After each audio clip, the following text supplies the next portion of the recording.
Hello， 大家好，我是 Kelvin。今天我们聊一下这颗尼康的 Z 卡口镜头20毫米 1.8S。当这个镜头刚刚发布的时候，我收到不少朋友留言，希望我测评体验一下这款镜头。实不相瞒我从来没有拥有过20毫米的镜头，也从来没有想购入一颗。我在想，为什么这么多人对这个焦段、对这个镜头这么感兴趣呢？难道真的有那么多人喜欢拍星空？不过，经过最近一段时间的使用，我对于这个焦段还有这个镜头有了新的看法。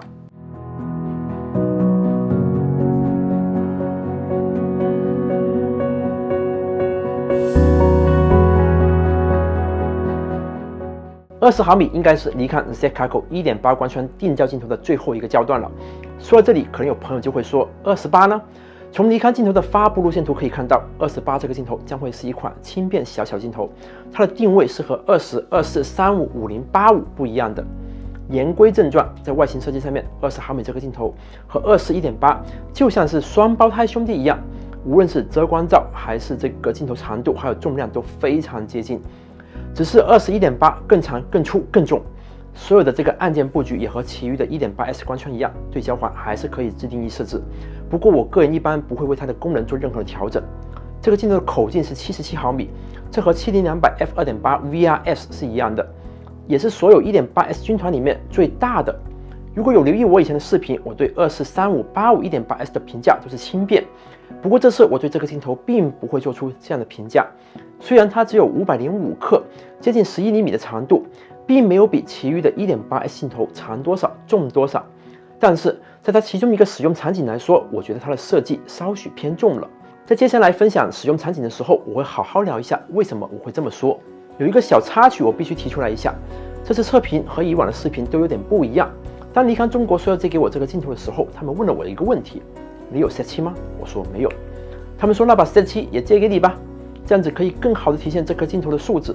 所以本期视频所有的样片都是使用4575万像素的 Z7 进行拍摄，而不是我平时使用的2450万像素的 Z6。画质方面为了更严谨，这次我也在两种拍摄场景下进行了对比。首先是近距离拍摄，它在 1.8 光圈传开的时候已经非常锐利了，无论是中心还是边缘。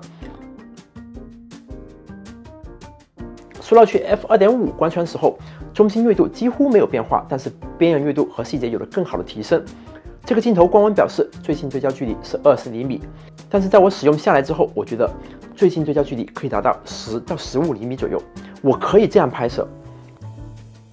当我测试这颗镜头的时候，我随手拍了一下花园的花，蜜蜂居然飞了过来，在镜头前面，我还可以拍到一张这样的照片。而且因为它是一颗广角镜头，再配合大光圈，就很容易拍摄出大视角、超前景深的照片，这也是其他焦段的镜头难以做到的。作为20毫米的镜头，我相信更多人会拿它拍摄这个风光或者建筑，所以在正常的使用场景和拍摄距离，这个镜头在 1.8 光圈下，无论是中心还是四边，依然表现不错。说到去 f2.8 的时候，会有更好的表现。如此高素质的镜头，哪怕我们后期进行这个裁切，再配合高像素的相机，它依然可以保留所有的细节。这样镜头，我觉得不单单是可以满足4500多万像素的 Z7， 就算以后尼康推出6000万甚至更高像素的相机，它都绝对可以应付自如。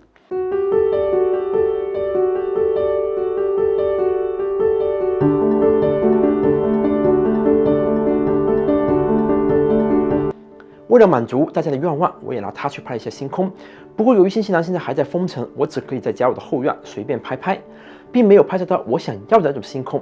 不过从照片可以看到，这个镜头的汇差控制还是挺不错的。如果你真的热爱拍摄星空，买它绝对不会让您失望。作为一颗20毫米的广角镜头，大部分人肯定会拿它拍摄各种风光题材，特别是在 Golden Hour 拍摄日出日落。在我使用下来，我在 1.8 光圈拍摄的时候，哪怕是正对太阳拍摄，都难以看见炫光，除非是某些极端情况下，当我们把光圈缩到去 f2.8 左右，会有稍许的炫光，不过问题也不算严重。在色上和紫边控制来说，这个镜头也和其余的 Z 卡口 1.8 光圈一样接近完美。作为一颗大光圈的广角镜头，暗角也是不少人关心的问题。在拍摄以下照片的时候，我把机内的暗角控制关闭。在 1.8 光圈的时候，可以看见明显暗角，在 2.8 开始暗角明显减弱。不过有些时候镜头的暗角效果也会带来另外一番味道。如果实在想去除暗角，只需要把机内的按钮控制打开去高即可。